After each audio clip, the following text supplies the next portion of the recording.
ধনীদের ব্যাপারে তেমন একটা প্রভাব পড়বে না, এদের টাকা পয়সা আছে, বাড়ি গাড়ি আছে। গরিবদের তো কিনা খাওয়া, আজকে সয়াবিন তেলের দাম বাড়ছে, কালকে আলুর দাম বাড়বো, পরশু পেঁয়াজের দাম বাড়বো, চালের দাম তো অটোমেটিক বাইরেই রয়েছে। তাহলে আমরা কি করে খাবো? আমাদের তো বেতন বাড়ে না, গাড়ি ভাড়া বাড়ে না, এভাবে তো দেশ চলে না। অবশ্যই দরকার ছিল, জানা দরকার ছিল, মানুষের সাথে সমন্বয় করা দরকার ছিল, জিজ্ঞাসা করা দরকার ছিল।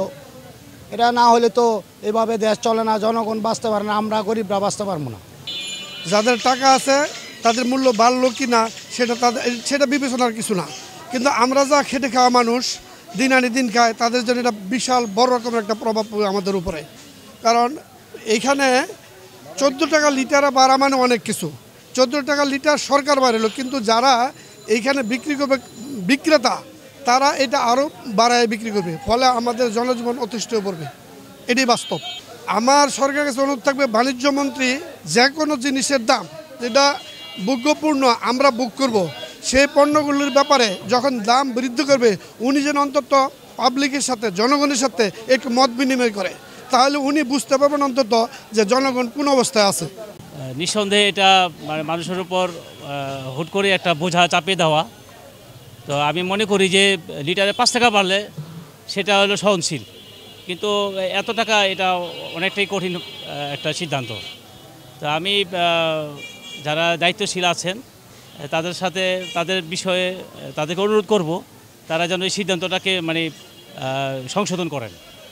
কারণ এটা নিঃসন্দেহে এটা মানে আমাদের উপর একটা বিরাট বড় একটা মানে বোঝা। মানুষের জন্য তো একটু চাপ বাড়বই, কারণ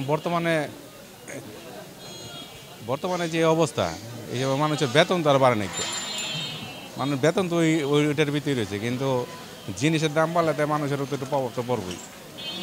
আর একটু কম হইলে ভালোই তো না, দেখা যায় 14 টাকা হিসাবে অনেক না। এটা মানুষের জন্য, দিন মজুরি যারা কাজ করে তাদের জন্য তো অনেক সমস্যা পড়ে। মানুষের তো রুজি রোজগার আগের মতন ওরকম নাই। আর মনে করেন মানুষ তো মনে করেন যেই সব জিনিস মানে মানুষের যে হিসাবে টাকা কাজ করে, ওই হিসাবে তো মানুষ বাজার সদাই করতে অনেক হিমশিম কষ্ট করতেছে, অনেক কষ্ট পাইতেছে। এতে সাধারণ মানুষের জন্য অনেক সমস্যা হয়ে দাঁড়াবো সামনে। এটা সাধারণ মানুষের জন্য সামনে অনেক সমস্যা হয়ে দাঁড়াইব না। এটা তো মানুষের সাথে, ব্যবসায়ীদের সাথে বুঝা এটা করার দরকার ছিল। হঠাৎ করে যদি এটা করে দ্রব্যমূল্য এরকম বাইরে যায়, তো মানুষের জন্য অনেক সমস্যা। দিনমজুর কাজ যারা করে তাদের জন্য তো বেশি সমস্যা। সরকারের প্রতি অনুরোধ থাকবো, মানুষ জনগণ যেন সুন্দরভাবে দ্রব্যমূল্য যেন নিয়ন্ত্রণের ভিতর থাকে, এইটাই সরকারের কাছে মানুষের প্রত্যাশা, আর কিছু না। অনেক বেশি, অনেক বেশি। এক লিটার তেলে যে 14 টাকা বেশি হয়ে যায়, এটা তো কোনো একটা সরকারের আমলে এরকম বাজে হঠাৎ করে 14 টাকা বাইরে সরকারের দেখার অনেক কিছু দরকার ছিল। তা তো এটা তো সরকার তো এটার ব্যাপারে যদি না করে, তাহলে সাধারণ জনগণের জন্য অনেক সমস্যা হয়ে যাবে।